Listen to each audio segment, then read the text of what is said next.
1.19. How can I improve the quality of reports I write?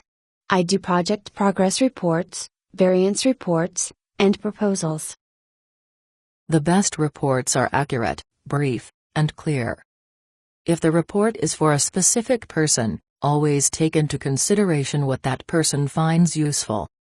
Some people want details, others prefer highlights and will ask for more information only if it is needed. Some reports will be read by several people, each with his or her own approach to processing information. If you expect the report to pass through many hands, to please as many readers as possible, provide a summary of results at the beginning of the report and then back it up with specifics. A reader can study the summary and select the backup pages desired. Use graphs, charts, and diagrams where appropriate. Many people prefer to study a visual than to peruse text or tables. Tell me more. When you sit down to write a report, there are 7 steps to follow. 1. Define the problem. It may be obvious to you, but it may not be so obvious to those who are reading your report for the first time. Before a single word of the report is put down, this thought needs to be completed. The purpose of this report is. The problem statement itself should be precise, descriptive, and defensible. Think workable. When you put it in writing, it should take no more than 25 words. 2. Develop a work plan. Likely, your proposal will need a work schedule, that is, the estimated time to complete the project and the specific tasks with it. But you may also want to develop a work plan for completion of the proposal itself. Envision the final report in terms of scope, depth, length, and format. How can you facilitate its completion? 3. Gather relevant data. Complete and accurate findings are the basis for all well-received reports. If all the information you need isn't at hand, you might wait for the missing material, or write without it. 4. Process your findings. Once you have your data, you need to analyze and organize your findings while also drawing tentative conclusions from them. Additionally, by force-fitting findings in various combinations, you may come up with some unexpected results. 5. Develop conclusions. Always remember that conclusions are derived exclusively from analysis of findings. If a reader detects the slightest break in this necessary link between findings and conclusions, your credibility is shattered.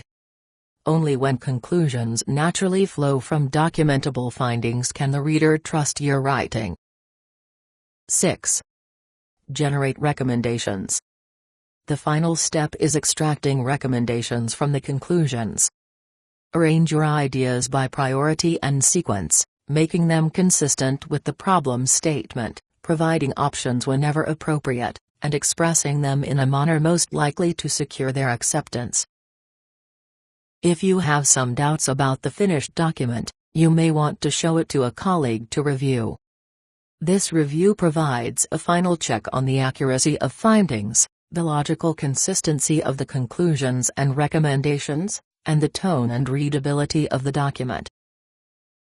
One other tip: reports fall into 4 categories: informational reports, narrative reports like meeting minutes, interpretative reports, and recommendation reports that contain results from a feasibility study or problem and solution tied to a proposal.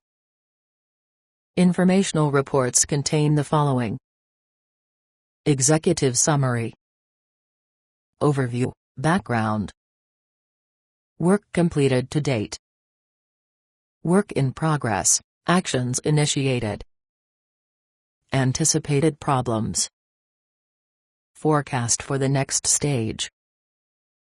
Narrative reports take a sequential format, like meeting minutes begin with information about the attendees, date, time, and place of the meeting, then the purpose of the meeting, the summary of what took place, and finally actions to be taken and by when.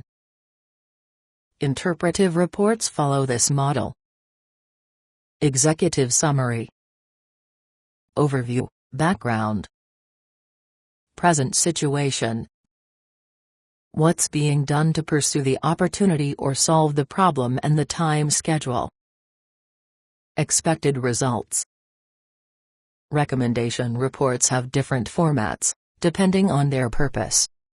For instance, feasibility reports begin with an executive summary with recommendations, overview or backgrounder, review of the problem, criteria for the solution, analysis of the option, risks and solutions, and finally, recommendation. Comparison reports include criteria for analysis of the options. Proposals begin with a description of the problem or situation, then solution, followed by benefits of the solution and its costs, implementation, steps to be taken, and the conclusions. To determine which of these models is the best one for that report due next week, ask yourself these questions.